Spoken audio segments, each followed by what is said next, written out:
Welcome back, YouTube. Now, for those of you looking for more courier content, it's on a little bit of a pause. You got to save up a little money, order some parts, but there's no lack of cool stuff going on around here at the shop.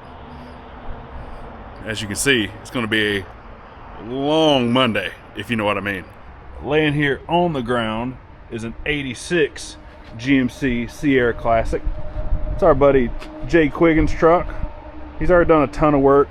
Air ride, LS swap, one of the two slosh tubs, we'll talk about that later. Raised bed floor. Got a bunch of work done to it. Really cool truck with an even cooler story. This truck belonged to his grandpa that passed away, and it was bone stock, obviously. Most grandpa trucks are. And he's done all this since and drives it a lot. I don't know exactly how many miles he's put on it, but it's been a ton. 4.8, 4L80. This one's on Airlift 3P. And yeah, he beats around all the time. While he's got all this stuff done, there's a few things that he doesn't have the time or tools to finish. That's where we come in. Gonna get a couple of projects knocked out for him, some sheet metal work, a little bit of mechanical-ish. Well, we'll start with that. I'll show you the first, probably one of the most common issues with these square bodies, or at least the ones with tilt steering. Anyone that's had one of these trucks, especially with a tilt column, knows about this problem. Yeah, not supposed to do that. It's not supposed to try to shift as you're getting in and out of it.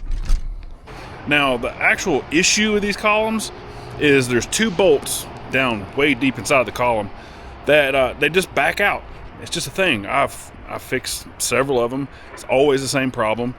You take the bolts out, put some Loctite on them, torque them back up, put everything back together, you're good to go. But there are some little specialty tools you have to get all of this stuff apart. And I'm going to walk you through just kind of a high-level quick rundown through how to dig down inside of this, repair those or tighten those bolts, and yeah, we'll get it back good as new. Got the shop cleaned out. Let's get it pulled in.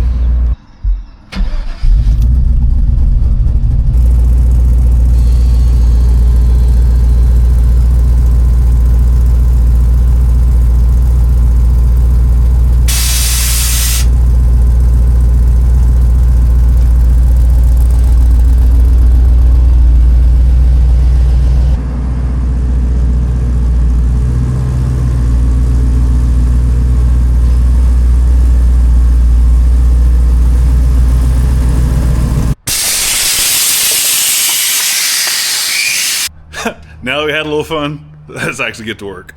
For the first layer of stuff, pop this off. Obviously, being careful of those. Don't want to mess that up, even though they reproduce them. Don't want to buy another one. T20 Torx right here. 3 of those. This little clip, we'll pop that loose with a little pocket screwdriver and a 13/16. With all that stuff out of the way, we can now hook up our harmonic balancer puller. This is one I found that works best for these trucks, or at least better than the Harbor Freight one. This is their steering wheel puller, and the 2 bolts to remove it here are directly across from each other. The distance, the minimum distance between those 2 points on this is further apart than the minimum distance on the harmonic balancer puller. So this one just doesn't work. This one does. You should have both anyway if you're tinkering on cars. And the cool thing about the OEM tools, and if they still do, but most of the parts stores used to remove these. We'll just tighten this down and it'll effectively pull it off. This center pin here pushes against the center of the steering shaft. Should pop her loose. Golly, look how much that guy moves. Come on. Yeah, there we go. Quick note, I don't know if you can see it, but there's a mark on the steering shaft and a mark on the steering wheel. This is real common. A lot of people that's been in here will do this. If you mark, 12 o'clock, mark 12 o'clock. When you take this apart, and you put it back together, you'll know exactly which spline to be on, because these steering wheels don't have a master spline. This way you can line it back up and not have to worry about the steering wheel being off. If it doesn't have that, just take a flathead or a punch and a hammer, make a couple marks. That way, don't ever have to worry about it. Next layer here is going to be the steering wheel lock plate, and it's held in. There's a little clip you can kind of see right there. That's the top edge. we have to just depress this plate and remove that clip. Once again, OEM tools, real simple. Just threads on the little adapter here, and we'll depress the plate. I'll show you when I get it assembled. Here we are assembled. It's got a little quick release pin right here. A little butterfly, a little wing nut, and we'll just start to turn this, and you can see it depressing the plate. And once we have a little gap to our spring clip here, we'll just use our pocket screwdriver, and probably have to have my second hand. We'll just work off this clip right there, get it removed, and slowly back this off, and the retaining plate comes off. Took 2 pocket screwdrivers and a little bit of patience, but got that guy loose. Now we can remove the lock plate. And I will say, a little tip, now I have done a fair amount of these, but I still use this. What I'll do is I'll lay a towel or a couple microfibers out, and I'll put everything in order as I take it off. That way I can work my way down the line, get everything removed. This guy, and now I'll know which order it goes back. Because I may only do these a couple times a year, so if you, like, oh man, once we get a little deeper in here, like, which one of these did I take off first? Okay, well, we'll just go back to the towel and work our way down the line. The turn signal stock absolutely disintegrated in my hand, but you can see the little tane on the end there. It's just a push in and twist situation for that. The tilt lever just unscrews. There's a little number 1 Phillips right here. We'll get that undone.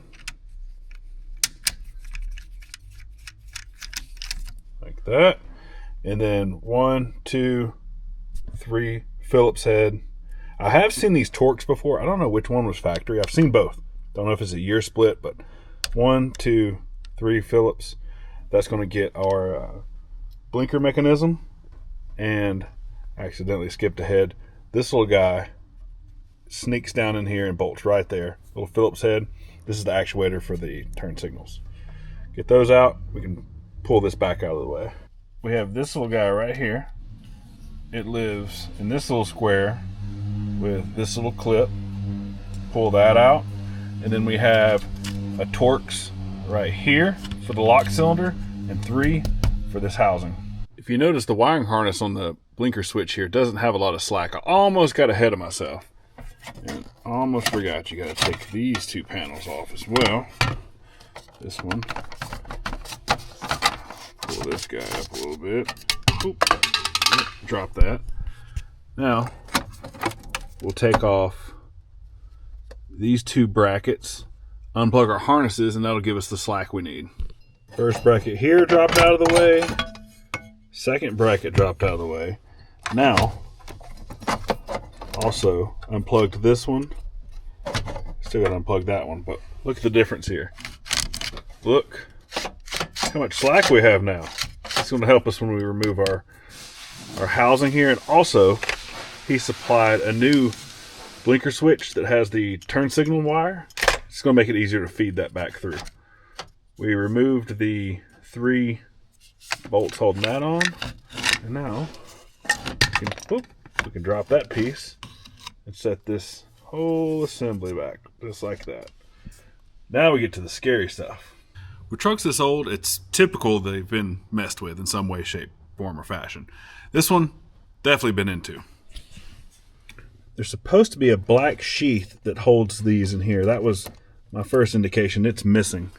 And then we see right there? Looks like somebody's already been messing around in here. We'll have to pay attention, make sure nothing's broken or missing. Right here, we'll take this little screw out right there. And that's going to hold our spring. So I should be able to pull this out the side like that. Oh, or drop it, but either way. That way we can pull our gear out the side and pull our little steering lock out. Right here we have our main tilt spring. I don't know if there's a real special tool for it, but if you press down with a screwdriver, rotate, pop that loose. Ooh, get that dirty guy out of there. Next thing we have to tackle here is these pins. One on each side, and they are a booger bear.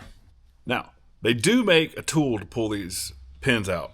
I used to have one, or I thought I had one. I may have borrowed it from Eric or someone. I don't know. I can't find it. I've looked and looked and looked. Can't find it. No one in town has it. We're this far torn down. We're going to make something work. Years ago, I remember seeing an old man do this trick. And yeah, it worked for him, and I'm hoping it's going to work for us. We take the original steering nut, an 832. This is a 1 inch long with a little nut. And we're going to make ourselves a little puller here. I'm going to screw that on. Now we're going to make sure the nut is on this main housing here and not back on this plastic piece. We'll get that snugged up there. Something like that. And then once the screw is bottomed out, we'll just tighten this nut here. And in theory, the nut will get pulled inside of the steering nut, or the pin, I should say, will get pulled inside of the steering nut. Our little homemade tool worked out pretty well for us. I had to put a little lube on it and kind of wiggle it around and really take my time, because this column has been loose for so long. It's been putting a lot of pressure on those. But I finally got them out and thread the tilt lever back on to release the teeth at the top. Popped our little bearing retainer, our little race, and we can just shimmy this back. I'm going to take those all the way off. Shimmy this back out of the way. A couple things you want to pay attention to right here. This is our ignition switch lever, and that contacts a little tane right down in there. It will go in this groove, moves it back and forth. That's what starts the truck.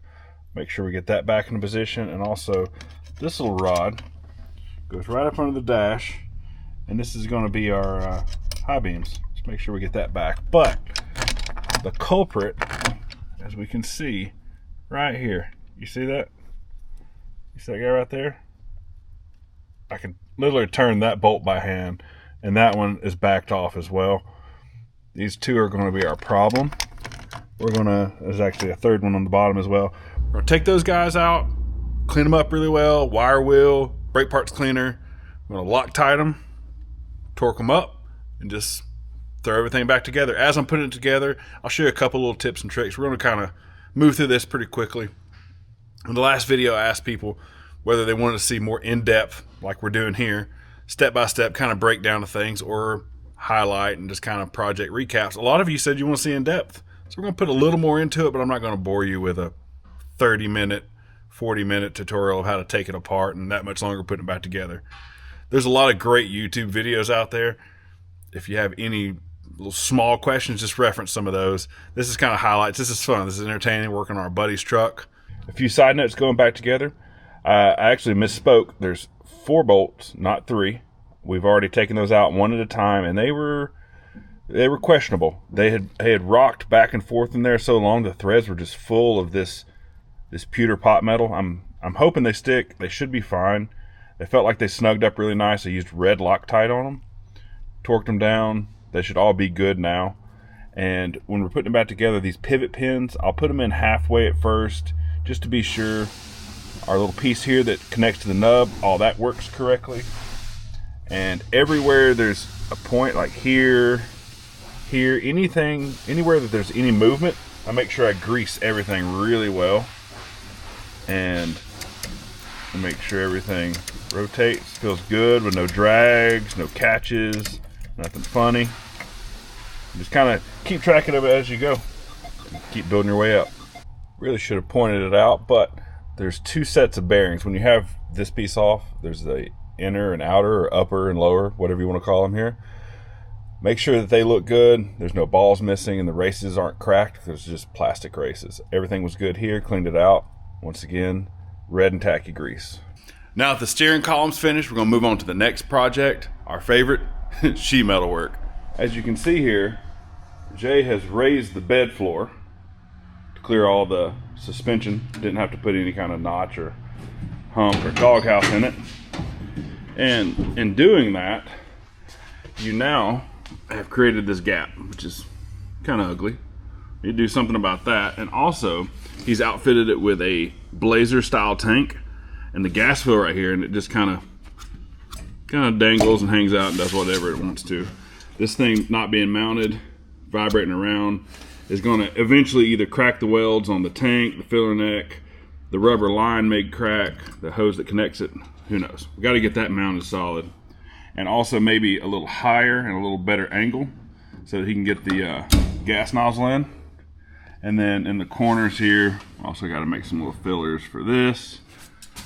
And also, can't see it yet till we pull the bed, but the inner wheelhouse, imagine he had to cut it through here, and that inner wheelhouse is now like up here.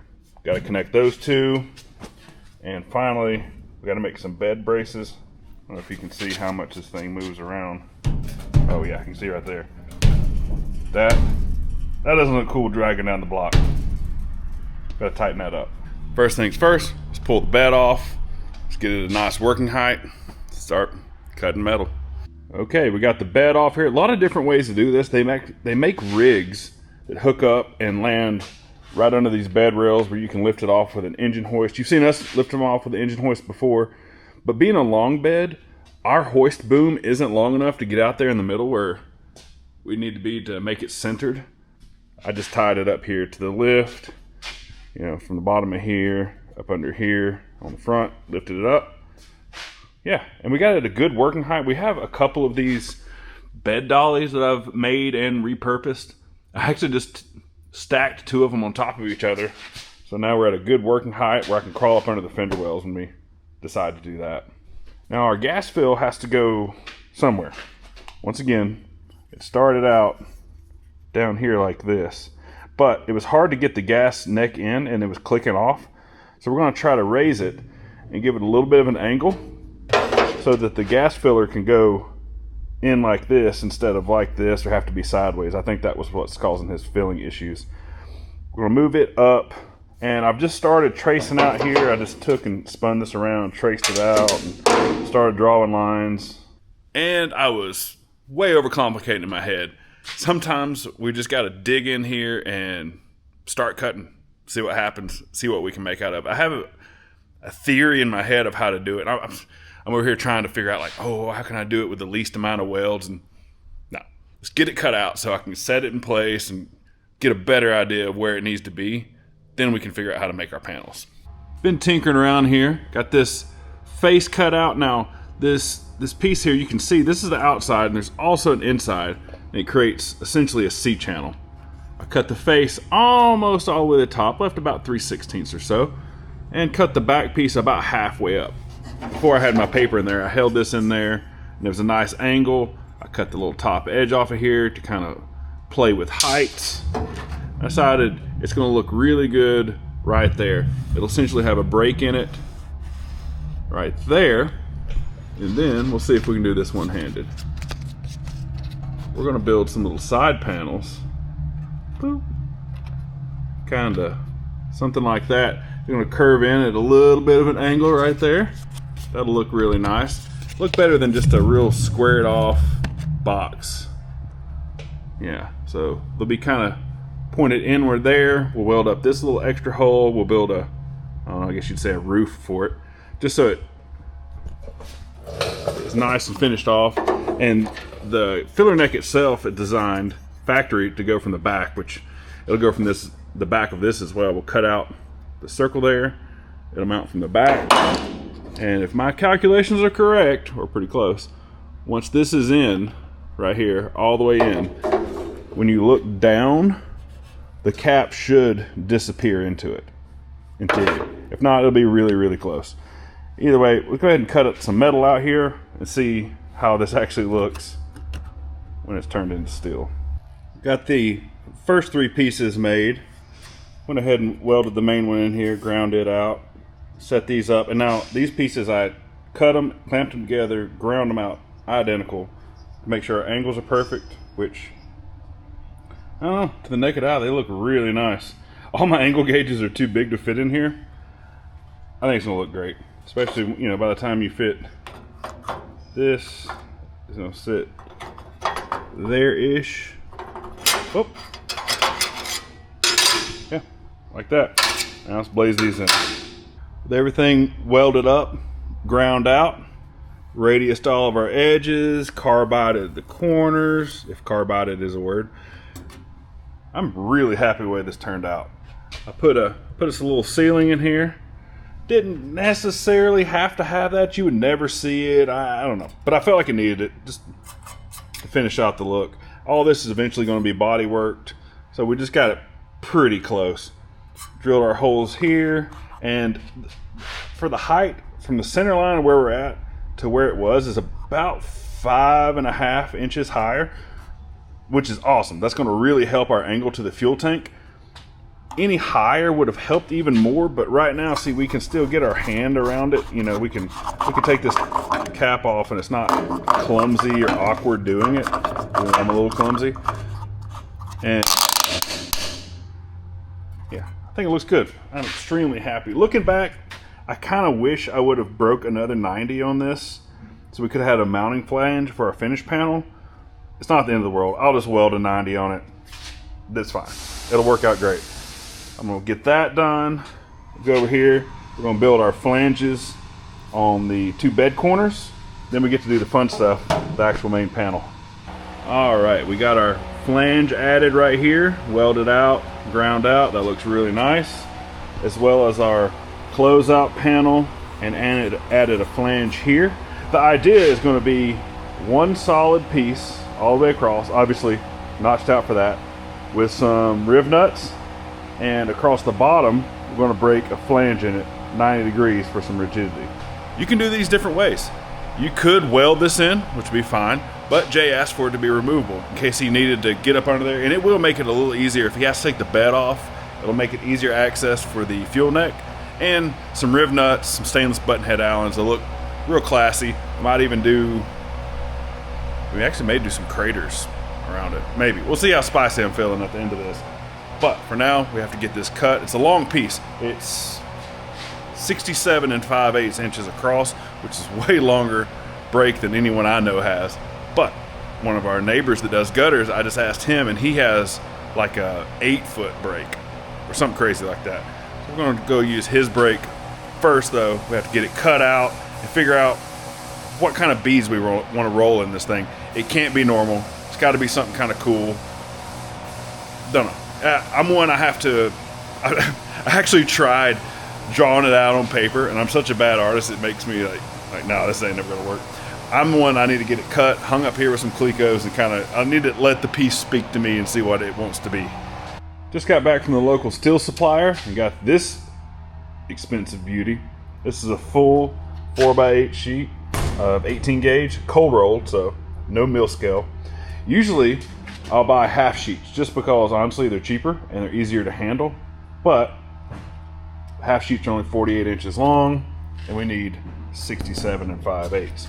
Had to buy a whole sheet, which is fine. We'll end up using probably half this sheet anyway between the filler panel and the inner wheel well panels. But before we get carried away with that, gotta take a little bit of a torta break.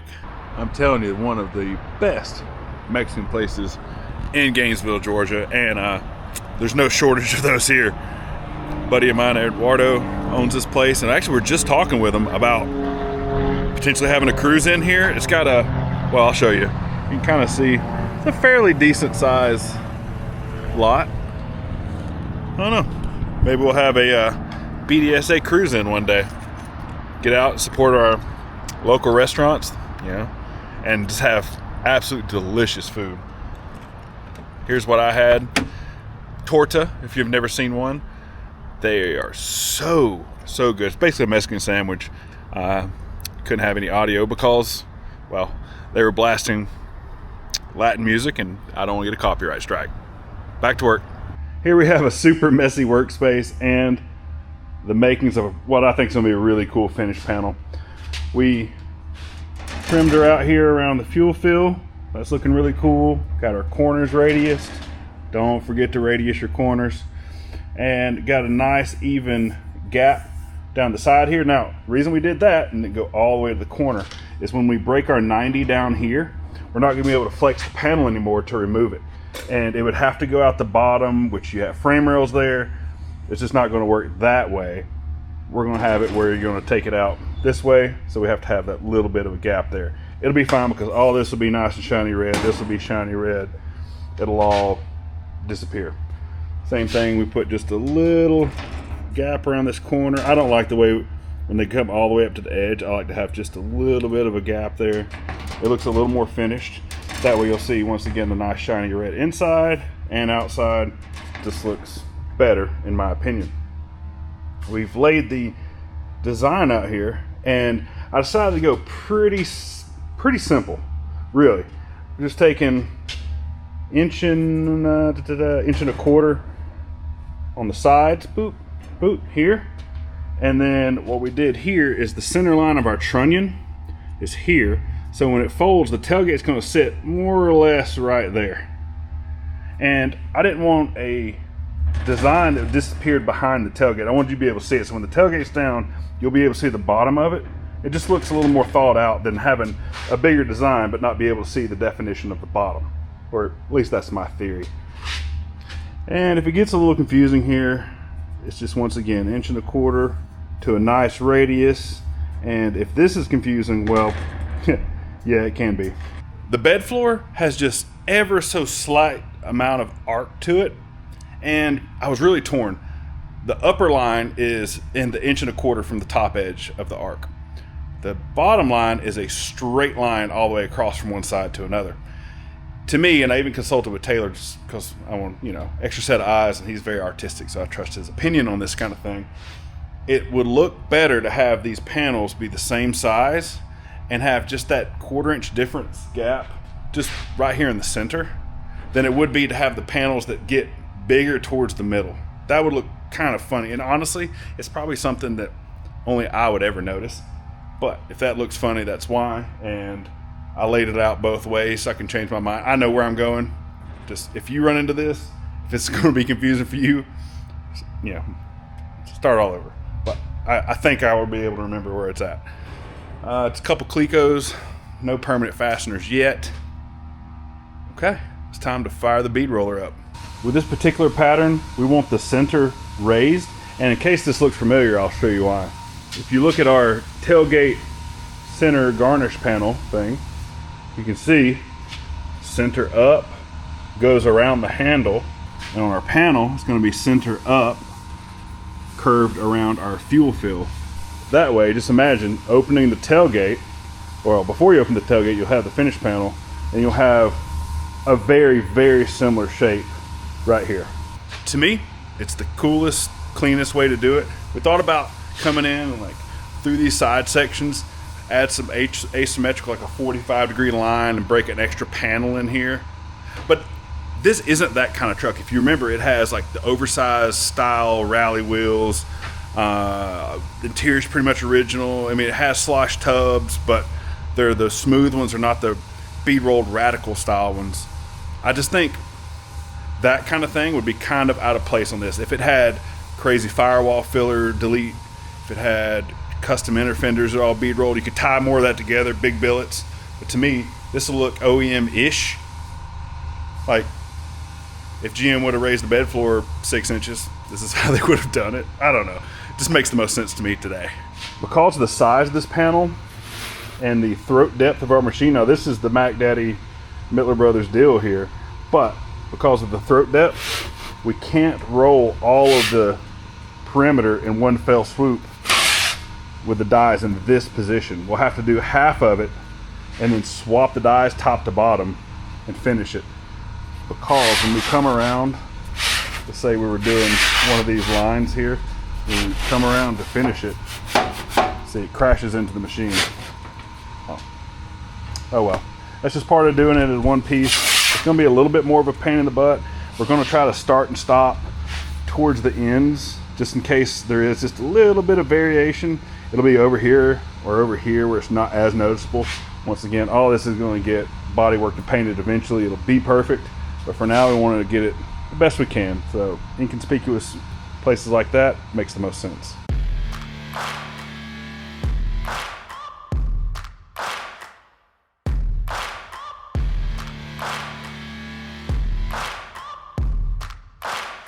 Well, I might have actually underestimated how big this brake is. This is probably a 10 foot. It's gnarly. I love having friends with cool equipment. I'm gonna get this lined up. I marked from the top. I know it's 11 1/8 down. So I marked this little line. I'll get this locked down. Line looks really nice through there. Get her locked down. Okay, it's not going anywhere. And then we'll give her the little heave ho. Oh, goodness gracious. Come on. Golly. Whew. That looks, it's about 90. We'll do 90 and a half. There we go. Whew.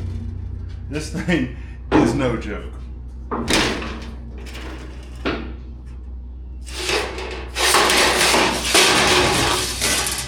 here. Oh yeah. Nice little flange on there. Looks really good. Keep our bottom nice and stable. Once we get these bolts around the perimeter, yeah, I'm loving it. Man, I just love it when a plan comes together. Check this out. Obviously just cleat-coat in place for the moment, but man, it looks so stinking cool. I love it. Did have one little oopsie right here. My radius wasn't quite like this one. It's, just a little mistake. We all have them. So I dollied it back out, went back over it with a bead roller, ground it down. Luckily, all this stuff is going to get body work like we talked about. All in all, man, I'm super happy with that. Since the panel is going to be removable, we're going to put some nutserts in, probably 1032. It sounds like a good number. And some little button head Allens. I thought about putting our little craters. It kind of makes it look like a finish washer everywhere one of these goes. But once again, I think it's, in my opinion, it's just a little too custom for this truck. I think it'll look better just having a nice little stainless button head Allen with a nice little AN size, real small diameter washer behind it. I think it's going to give it a better look, at least in my opinion. And if Jay doesn't like it, you can always go back and put them in later. But now it's time to blow all this back apart. We got to put some weld through primer and or something on the back side of this. Then we get to move on to the next project, which will be tomorrow because it's late and I'm tired. See you tomorrow. This morning we came in and opened up our holes. Decided to go with 1/4 so opened up our holes for the hardware, scuffed it up really good with some 180 on DA, laid down some epoxy. I mean, I set it here so you can kind of see the mirrored effect of the panel. Man, I really like how that turned out. Also put down some epoxy on our filler panel things, as well as our new gas fill. That all looks really nice. Now, the next thing we're going to tackle is hitting our head about 37 times on this wheel well, trying to make some filler panels. Up under here, you can kind of see better what I was trying to describe. Is this panel used to live here, but because of the raised bed floor and the tubs went up with it, we created this gap right here. And we need to fill this in, but first we're going to trim some of this jagged edge. We're going to square off some of these cuts and hammer and dolly this thing a little flatter because we want this. It's kind of hard to see. Let's see if we can come around here from the side. This actually sticks out a little bit, backwards. Want to dolly that down a little flatter so that we can follow the curvature of the bedside on the way up. While at the moment with this wheel and tire package, there's plenty of room from the tire to the bedside. Trying to think ahead 5 steps. If he ever decides to change the wheels and tires, maybe some really cool like Detroit steels, some real big ones, maybe we need that extra room. Let's go ahead and get that room now so we don't have to worry about it later. Once we get the edges trimmed up, it's really just the same thing. Paper templates, transferred over to steel, sanded with 180, coat the backside with our stainless blast for some nice weld through primer, and then weld it up, grind it out. You know, same old thing, different day. But you may wonder, why did I not go all the way to the end? Well, I just have to do this particular panel in 3 separate pieces.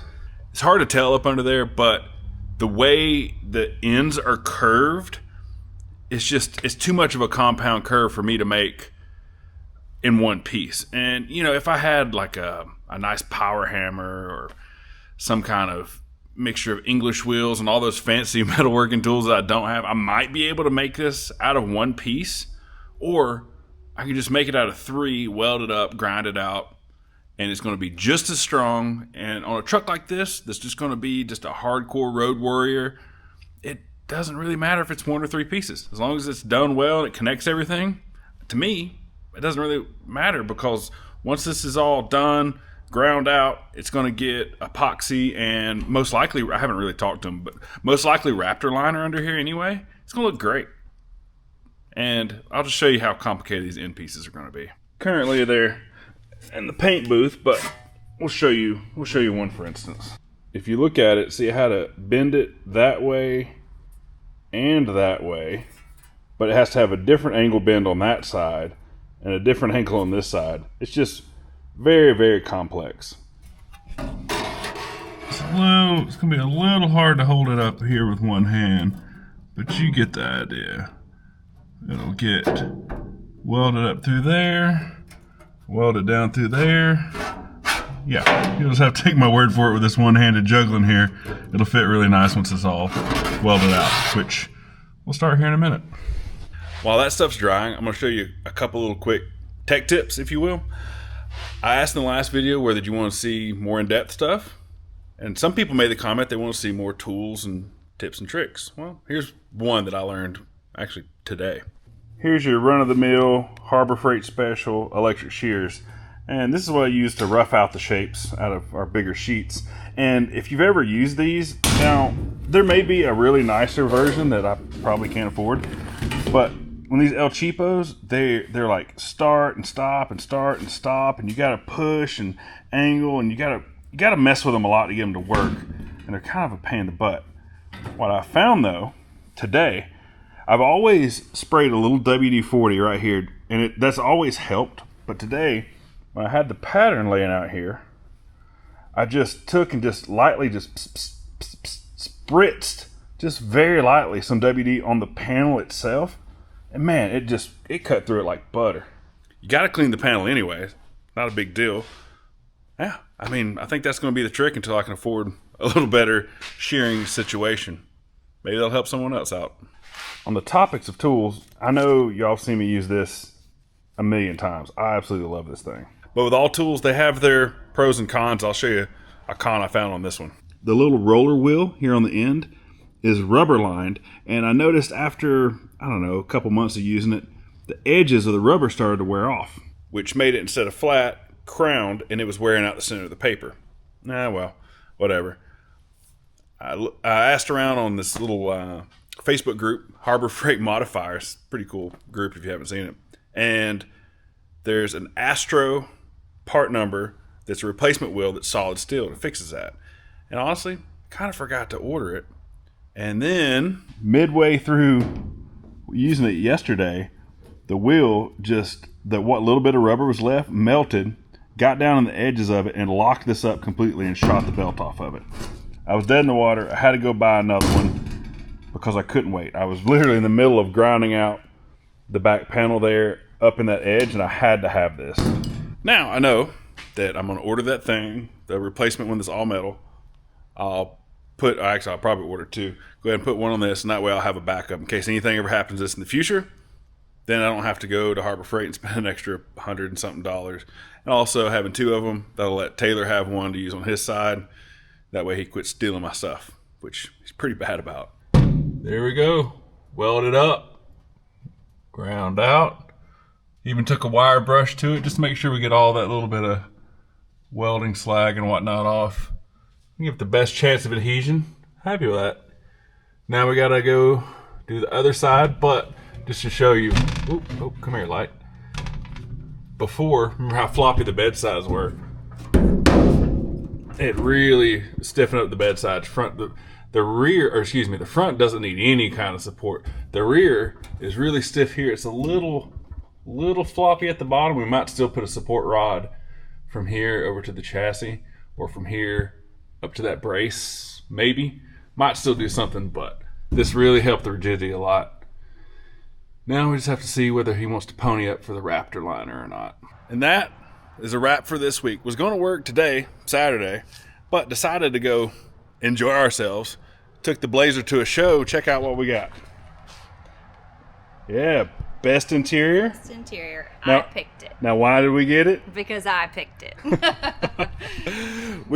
Backstory is, I decided I wanted to do plaid inserts in our Blazer here, and I'll show you those in a second. And I'd found some like real economical samples to do it in, and I just happened to get a sample from Fabricate, this really nice Porsche tartan plaid, and I laid them all out in front of her. I was like, here's your three, I think it's 3 options. Yeah. And she picks the most expensive one by like triple the money per yard. But I'm good that way. they're always right, right? Quick little tour. Plaid inserts, it's real simple. Everything that I could get from AMD, dash pad, vents, trim pieces, all that stuff. Simple carpet kit, dyed the console black, but what really just makes it stand out is this tartan plaid. And just real clean. Apparently they really liked it. Square Body Syndicate gauges. Simple, but tasteful, and hey, apparently what the people like this weekend. Now we have more work to do to Jay's truck next week. We're gonna have to finish the filler neck. I wanted to do that this week, but I'm torn on how to make the transition. I really need to put the bed back on it before I figure all that out. And I don't want to put the bed back on, which is a kind of an ordeal, just to order the parts, just to save a couple days. You'll just have to stick around. We're going to tackle that next week, finish the other fender well, and depending, I might have to like turn them upside down and shake them, see if we can get a little more money out of them. To get, he's about as cheap as they come. He's so tight he squeaks when he walks. He's something, but we got a little more metal work he may do if it's in the budget. We'll see. But anyway, thanks for sticking around. Like, share, subscribe. See ya. See ya.